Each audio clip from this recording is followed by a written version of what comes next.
Hello बच्चों, चलिए आज हम लोग इस वीडियो में जानने वाले हैं संरचना।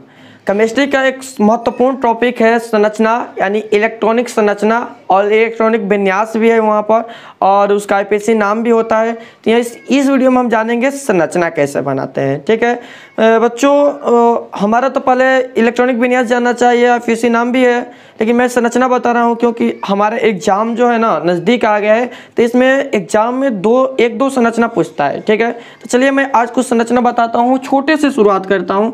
यानी कि सबसे पहले हम ले लेता हूँ, ध्यान दीजिएगा, CO2 संरचना देखिए दो प्रकार से खींचा जाता है।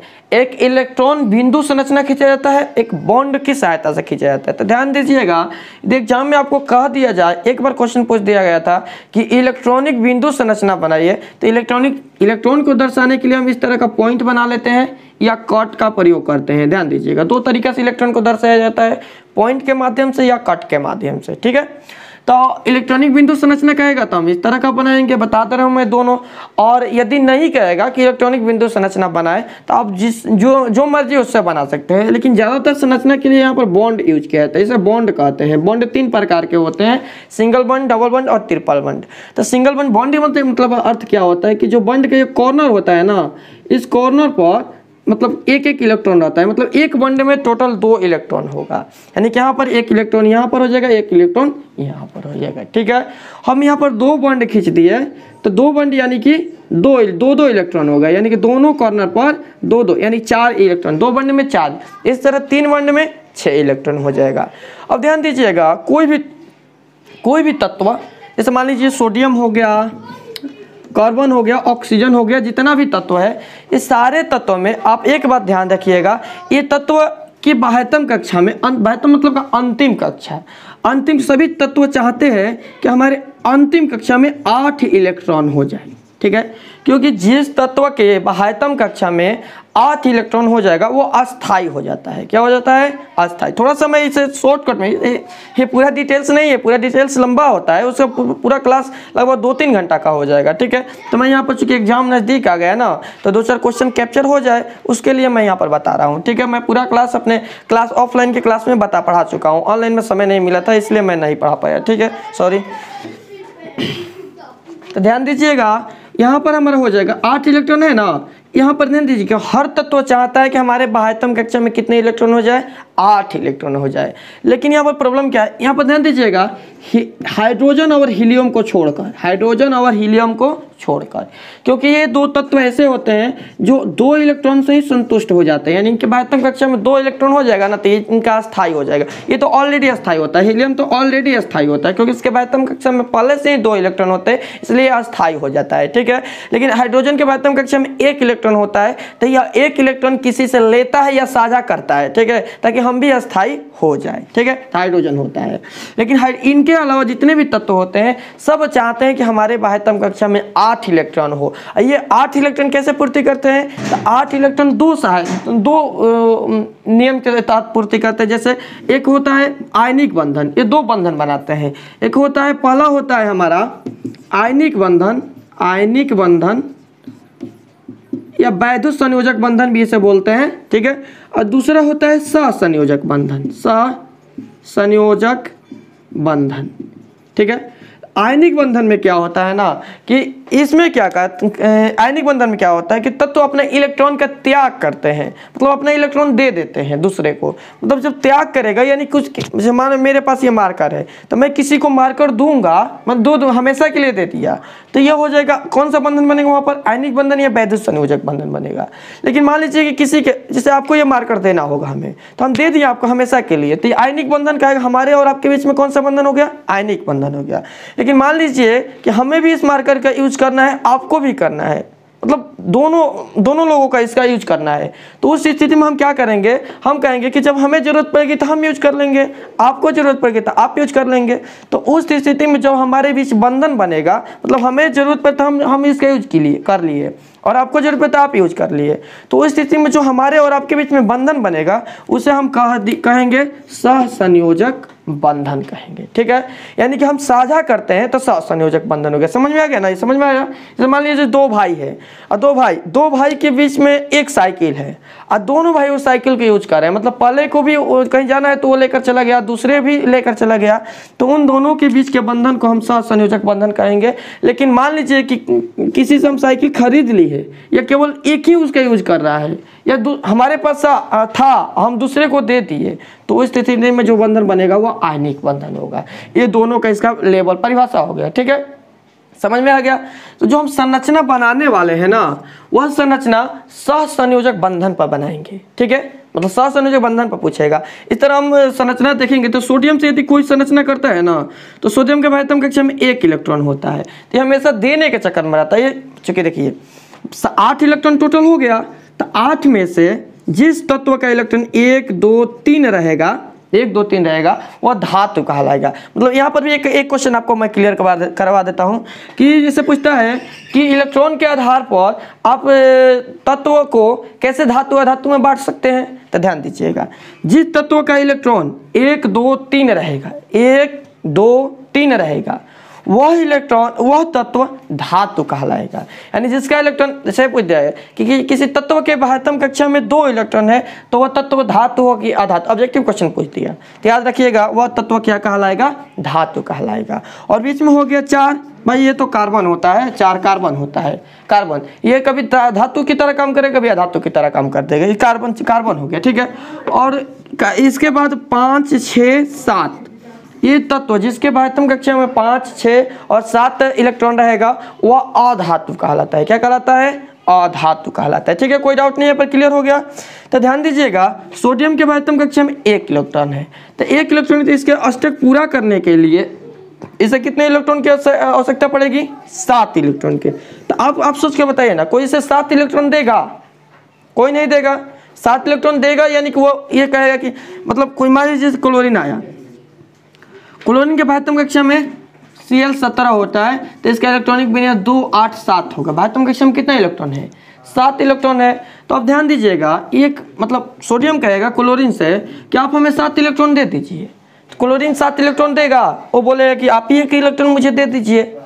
ठीक है, तो यहाँ पर यह प्रॉब्लम हो गया कि क्लोरीन इसको 7 नहीं दे सकता है, लेकिन यदि ये 1 इलेक्ट्रॉन सोडियम का 11 होता है, 2 8 1, तो यदि ये 1 इलेक्ट्रॉन को दे देता है तो इसका भी अष्टक पूरा हो जाएगा। तो ये सोचता है कि हमें तो कोई देगा नहीं, तो ऐसा करते हैं कि हम ही दे देते हैं एक दूसरे को। तो ये क्या करता है, क्लोरीन के 1 इलेक्ट्रॉन दे देता है, भाई तुम ही ले जाओ, तुम ही जाकर अपना अष्टक पूरा कर लो, मुझे भी अपना अष्टक पूरा कर लेने दो। ठीक है, तो 1 इलेक्ट्रॉन आपको क्लोरीन को दे दिया, तो समझिए क्लोरीन का भी काम हो गया, यहाँ पर 8 हो जाएगा। तो ये 8 हो जाएगा, तो इसका बंधन इस तरह बन जाता है कि Na 1 इलेक्ट्रॉन का त्याग करता है, तो यहाँ पर 1 इलेक्ट्रॉन को हम इस तरह प्लस करके दिखाते हैं, मतलब दे रहा है तो भाई प्लस पॉजिटिव है ना, तभी दे रहा है, प्लस हो गया। और इसको Cl क्या करता है, ग्रहण करता है, तो Cl पे इस तरह माइनस दिखाते हैं, और दोनों के जब अभिक्रिया होता है तो NaCl बन जाता है। सोडियम क्लोराइड यानी कि नमक हो गया हमारा NaCl। तो नमक का संरचना इस तरह का होता है। ठीक है, कोई प्रॉब्लम।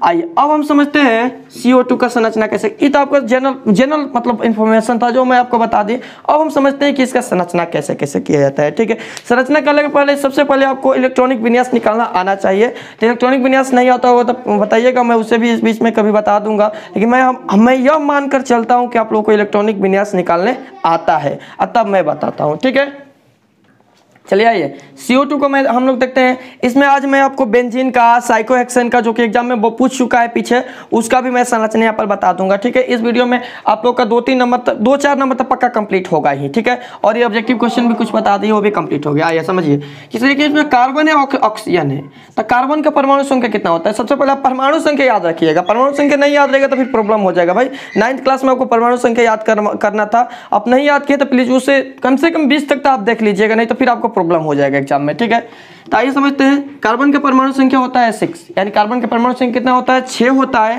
तो यहाँ पर इसका हम इलेक्ट्रॉनिक विन्यास खींचेंगे तो 2 हो जाएगा, 2 4 2 4 6 हो जाएगा ना। इसका होता है इलेक्ट्रॉनिक में 1s2 2s2, जो जितने भी हमारे बच्चे हैं जो आप देख रहे हैं वीडियो, वो भी आपको ऑफलाइन की क्लास में मैं बताया था, तो आप लोगों को याद ही होगा, और जो ऑनलाइन है वो भी आप पढ़े होंगे कहीं ना कहीं, नहीं पढ़े होंगे तो समझ लीजिएगा कैसे है। इसका इस तरह बनाते हैं, देखिए C6, तो 1s2 2s2 2p 6 ऐसे होता है ना। तो देखिए पहले कक्षा में 2 इलेक्ट्रॉन, दूसरे में 2, इसमें 2 होता है। अब पी में कितना बचेगा, 2 2 4 हो गया, बचा 4 2 बचा, तो 2 इसमें चला जाएगा, तो ये हो गया 2 और ये हुआ 4 6। ठीक, यदि नहीं समझ में आ रहा होगा तो प्लीज़ कमेंट कीजिएगा, मैं इसके लिए एक पूरा क्लास का वीडियो बता दूंगा कि कैसे ये निकाला जाता है, बिल्कुल आप समझ जाएंगे, बहुत ईजी है। ठीक है, 2 हो गया 4 हो गया, यानी कि इसी को हम सांकेतिक रूप में 2 4 लिखे हैं। ठीक है, इसके बाह्यतम कक्षा में कितना इलेक्ट्रॉन है, 4 है। बाह्यतम कक्षा में कितना इलेक्ट्रॉन है, 4 है। तो अब बताइए जब इसके बाह्यतम कक्षा में 4 इलेक्ट्रॉन है तो इसके अष्टक पूरा करने के लिए कितने इलेक्ट्रॉन चाहिए, 4 चाहिए ना, 4। अब O का भी निकाल लेते हैं। O ऑक्सीजन होता है, इसका होता है 8, ऑक्सीजन का कितना होता है, 8 होता है। तो ध्यान दीजिएगा 2 6 कितना होगा, 2 और 6 होता है। ऑक्सीजन का होता है 8, 2 और 6, तो 6 2 8 हो गया ना। ऑक्सीजन O8 होता है 6 8। इसको कितना चाहिए, 2 चाहिए भाई, इसको 2 चाहिए, कहता है 2 हमें दे दीजिएगा, काम हो जाएगा। और कार्बन कहता है कि मुझे 4 दे दीजिए, मुझे मेरा काम हो जाएगा। तो यहाँ पर देखिए इसका फॉर्मूला है CO2, इसका संरचना खींचना है। तो सी देखिए, सी के लिए अभी बताया आपको कि इलेक्ट्रॉन के लिए हम यहाँ पर बिंदु या कट इस तरह 2 तरीका का ले सकते हैं। तो ऐसा करते हैं हम यहाँ पर सी के 4 इलेक्ट्रॉन है, चारों दिशा में एक एक इलेक्ट्रॉन को रख देते हैं। ठीक है, आपकी मर्जी, आप एक तरफ 2 भी रख सकते हैं, कोई प्रॉब्लम नहीं। और ध्यान दीजिएगा यहाँ पर O है, ऐसा करते हैं चूंकि O है तो O हमेशा डबल बॉन्ड बनाता है, 2 इलेक्ट्रॉन का साझा एक साथ करता है। तो हम यहाँ पर C के दोनों तरफ 2 2 इलेक्ट्रॉन को रखते हैं।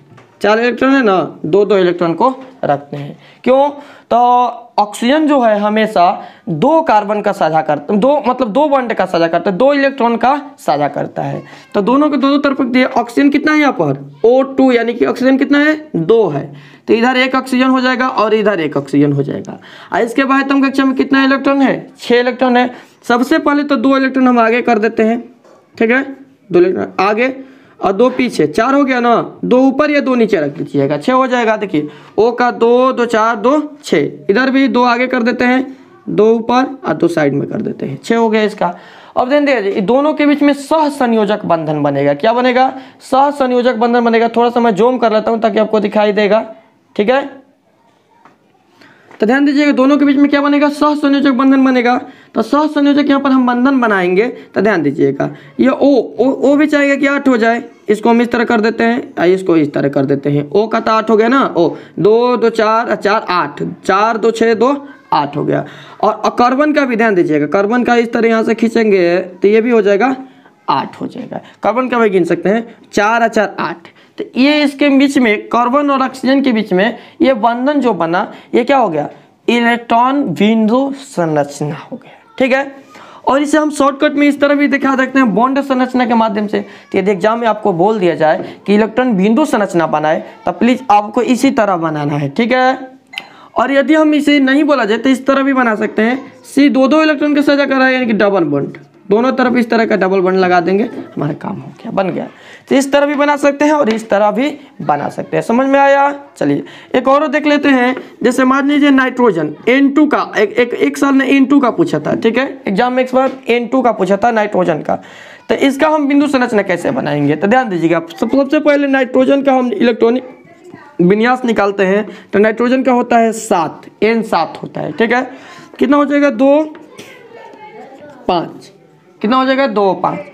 और बताइए कि इसको अष्टक पूरा करने के लिए कितने इलेक्ट्रॉन की आवश्यकता है, 5 3 8, 3 इलेक्ट्रॉन की आवश्यकता है ना, में 3 मिलेगा तो अष्टक पूरा कर लेगा। ठीक है, 3 लेगा किससे, इसके साथ में तो कोई है नहीं, N2 है, यानी कि 2 N एक साथ में है, तीसरा कोई नहीं है। ठीक है, तो ये किससे लेगा इलेक्ट्रॉन, तो ध्यान दीजिएगा ये नाइट्रोजन से ही इलेक्ट्रॉन लेगा, अपने से ही साझा कर लेगा। ठीक है, यानी 3 इलेक्ट्रॉन इसको चाहिए ना, 5 है, 3 चलिए हम आगे रख देते हैं, 1 2 3 आगे रख दिए। ठीक है, थोड़ा सा बड़ा लिख रहा हूं। ठीक है, 3 इलेक्ट्रॉन को हम आगे रख दिए, कितना बचा, 2 को पीछे रख देते हैं और 1 नाइट्रोजन और आ गया, इसमें भी 3 इलेक्ट्रॉन को आगे रख देते हैं, 2 को पीछे रख देते हैं।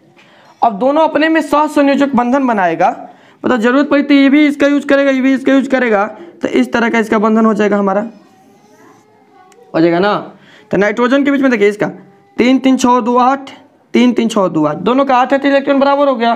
तो इनके बीच कौन सा बंधन बनेगा, त्रिक सहसंयोजक बंधन, ट्रिपल बॉन्ड। ठीक है, त्रिक सहसंयोजक बंधन बनेगा। तो इसे इस तरह भी लिख सकते हैं, नाइट्रोजन का इस तरह N N लिख सकते हैं। ठीक है, समझ में आया।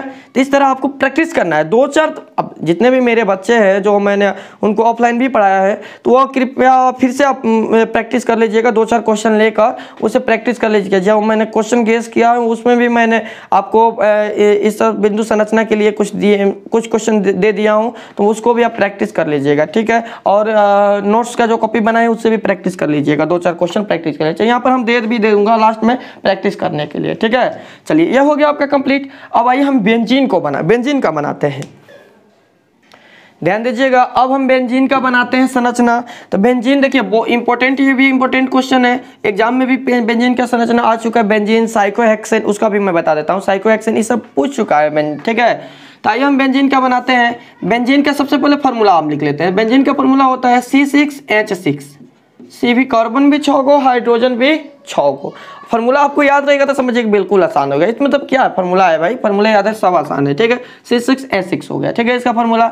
बेंजीन, आप इसमें बेंजीन C6H6, और देखिए कार्बन कितना है, 6 है। हाइड्रोजन कितना है, 6 है। तो कार्बन 6 है, तो कार्बन को हम इस तरह रखेंगे, ध्यान दीजिएगा। 6 कार्बन को इस तरह रखेंगे, कार्बन कार्बन कार्बन, इससे 4 हो गया ना।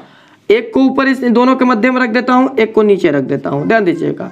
6 कार्बन हो गया ना। अब इसके साथ हमें 6 हाइड्रोजन लगाना है। कितना हाइड्रोजन, 6 हाइड्रोजन। तो ऐसा करता हूँ कि पहले के साथ 1 हाइड्रोजन रखता हूँ, ठीक है। कार्बन के परमाणु संख्या, कार्बन में कितने बंड होते हैं, 4 बंड होते हैं। कितने बंड होते हैं, 4 बंड, यानी कि 4 इलेक्ट्रॉन के, मतलब इसके परमाणु संख्या कार्बन का मैं आपको बता अभी पीछे कि C का ऊपर हो गया, नीचे इधर रख देता हूँ। C6 होता है, इसका इलेक्ट्रॉनिक विन्यास होता है 2-4, यानी कि इसके बाद हम कक्षा में 4 इलेक्ट्रॉन है, 4 इलेक्ट्रॉन की इसको आवश्यकता होती है, ठीक है। और हाइड्रोजन का 1 होता है, मतलब इसका परमाणु संख्या 1। अब बताया कि आपको कि इसके बाद कक्षा में 2 इलेक्ट्रॉन यदि मिल जाते हैं अस्थायी हो जाता है, ठीक है। तो इसको हाइड्रोजन को 2 चाहिए, कार्बन को 8 चाहिए। तो चलिए, हाइड्रोजन कार्बन क्या करता है, 4 इलेक्ट्रॉन का साझा करता है। कैसे, देखिए यहाँ पर हो गया, एक तो इससे साझा कर लिया, ठीक है, एक इससे कर लिया, कितना होगा 1 2, 4 बंड बनेगा ना इसमें, 2, एक इसमें डाल देते हैं 3, अभी तो 1 बंड बाकी है, यहाँ पर 1 बंड क्या है, बाकी है। तो ऐसा करते हैं हम इसको डबल बंड कर देते हैं, तो हो गया कार्बन का 4, इसका 2 3 4, कार्बन का 4 हो गया, ठीक है, कार्बन का 4 हो गया। चलिए, इसका भी तो 4 होना चाहिए, सभी का 4 बंड होना चाहिए। तो हम ऐसा करते हैं, इसके साथ 1 हाइड्रोजन को जोड़ देते हैं, इसके साथ 1 हाइड्रोजन को जोड़ देते हैं, दोनों के साथ 1 हाइड्रोजन जोड़ दी है। तो इसका तो हो गया, देखिए 1 ऊपर हो गया, 1 नीचे, 2 हो गया, कितना बचा 2, ठीक है। इसमें देखिए 2 ऊपर 1 नीचे, इसका 3 हो गया है, 1 बचा है। आजा भाई, एक इसके साथ कर देते हैं, ले ले तू ले ले, ठीक है। इसका तो भी हो गया 4, 2 3 4, इसका भी काम कंप्लीट हो गया। लेकिन इसमें 1 2 हुआ है, 2 बचा है भाई, डबल बंड यहाँ पर कर देंगे तो 2 3 4 हो गया। चलिए नीचे आते हैं, तो इसके साथ भी 1 हाइड्रोजन और इसके साथ भी 1 हाइड्रोजन को जोड़ देते हैं, ठीक है। अब ध्यान दीजिएगा, इसका कितना हुआ है, 2 3 बंड हुआ है ना, तो 1 यहाँ पर हो जाएगा, 4 बंड हो गया इसका भी। और इसके साथ देखिए 1 2 बंड हुआ है, 2 बंड हुआ, तो इसके साथ हम 2 जोड़ देते हैं, यानी इसका हो गया 1 2 3 4 बंड, इसका भी काम कंप्लीट हो गया, ठीक है। और नीचे वाला की कार्बन के देखिए, तो यहाँ पर है 2 3 बंड है भाई, 1 हाइड्रोजन बचा है ना, तू ले ले, 1 हाइड्रोजन इसको दे दिए, ठीक है। तो हाइड्रोजन भी देखिए 1 2 3 4 5 6, 6 हाइड्रोजन 6 कार्बन और सबका अष्टक पूरा है, यानी सब अस्थायी हो गया। तो यह हमारा था बेंजीन का संरचना। इस तरह हम बेंजीन को बनाएंगे, ठीक है। कोई प्रॉब्लम, समझ में आया ना। अब आइए हम साइक्लोहेक्सेन को समझते हैं। चलिए आइए साइक्लोहेक्सेन समझते हैं, ये भी इंपॉर्टेंट है आपका। और इसका फॉर्मूला क्या होता है, तो ध्यान दीजिए, इसमें कार्बन 6 होता है, कार्बन भी इसमें भी 6 होता है, लेकिन हाइड्रोजन इसमें 12 होता है। कार्बन 6 होता है, हाइड्रोजन कितना होता है, 12 होता है, हाइड्रोजन 12 होता है, ठीक है। कोई प्रॉब्लम, आइए समझते हैं। यहाँ पर कार्बन 6 है भाई, उसी तरह सजाएंगे, कार्बन 6 है उसी तरह सेम प्रोसेस रहेगा हमारा। कार्बन कार्बन, एक ऊपर कर देते हैं, एक नीचे कर देते हैं, ठीक है। कार्बन 6 हो गया ना। अब इसके साथ हाइड्रोजन कितना है, 12 है। हाइड्रोजन कितना लगाना है, 12 लगाना है। तो हम क्या करेंगे, 1 हाइड्रोजन पहले ऊपर लगाते हैं, ठीक है। चलो भाई, 1 हाइड्रोजन, अष्टक पूरा होना चाहिए, ध्यान रखिएगा आप, अष्टक पूरा होना चाहिए। कार्बन का परमाणु कक्षा में 2 4, 2 और 4 इलेक्ट्रॉन है, और इसको 4 चाहिए। हाइड्रोजन का 1 है भाई, इसको 1 चाहिए, 2 में ये अष्टक पूरा कर लेता है। अष्टक पूरा हो जाना चाहिए, नहीं तो फिर आपका सारा मेहनत बर्बाद हो जाएगा। तो ध्यान दीजिए, इसको 4 चाहिए ना, 4 चाहिए भाई, 1 इसको देते हैं, ठीक है, और 1 इसको देते हैं, और 3 ही हुआ ना, 12 कार्बन को 12 हाइड्रोजन को रखना है। तो हम ऐसा करते हैं कि यहाँ पर ध्यान दीजिएगा, कार्बन के साथ एक हाइड्रोजन नहीं 2 हाइड्रोजन का साझा कराते हैं, ठीक है, 2 हाइड्रोजन का। चलिए इस तरह एक हाइड्रोजन इधर और एक हाइड्रोजन को हम इधर रख देते हैं, ठीक है, 2 हाइड्रोजन का साझा कराती है। समझ में आया? तो इसका तो 4 हो गया ना, 1 2 3 4 हो गया। अब इसके साथ भी देखिए, इधर 1 हो जाएगा, इधर 1 हो जाएगा, सिंगल बॉन्ड, सारे सिंगल बॉन्ड से जोड़ देते हैं, ठीक है। और यहाँ पर देखिए 2 हाइड्रोजन इससे भी साझा करा देते हैं, हो गया। इसका भी अष्टक पूरा 1 2 3 4 अष्टक खत्म, हाइड्रोजन के भाई एक साझा करेगा, काम हो जाएगा।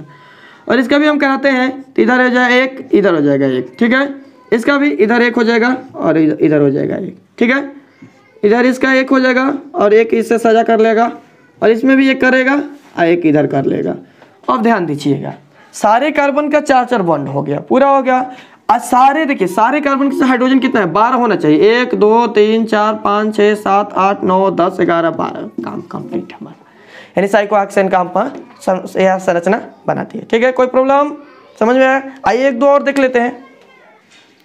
चलिए आइए हम एक और देखते हैं संरचना ब्यूटेनोन का, ब्यूटेनोन, ठीक है। ध्यान दीजिए, आप इसको इंग्लिश नाम पर से ज़्यादा समझिएगा, इंग्लिश नाम से आपको ज़्यादा समझ में आ जाएगा।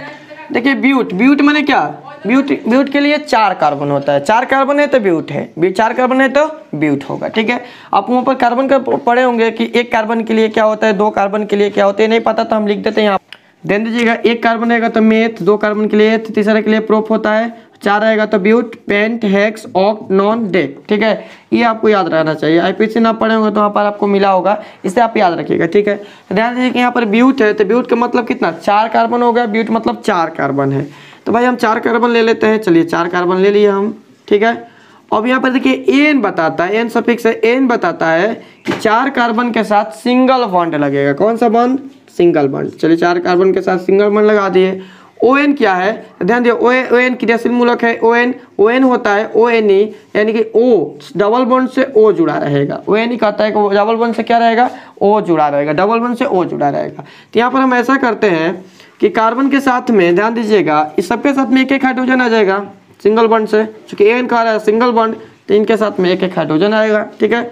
और इसके साथ में भी 1 हाइड्रोजन, इसके साथ में 1 हाइड्रोजन। आप पहले डबल बॉन्ड से O जोड़ लेते हैं, डबल बॉन्ड से O हो गया ना। अब देखिए इस कार्बन के पास में 2 3 हो गया, कितना बचेगा, 1 ही ना बचा है, 3 है तो 1 बचा है, तो 1 बचा है तो इधर या तो 1 जोड़ दिया, ऊपर 1 जोड़ दीजिएगा, ये हमारा हो गया ब्यूटेनॉन। क्या हो गया, ब्यूटेनॉन हो गया, ठीक है। चलिए ब्यूटेनॉन हो गया, और एक देख लेते हैं, ध्यान दीजिएगा। अगला हमारा हो गया हेक्सेनॉन। अगला क्या है, हेक्सेनॉन।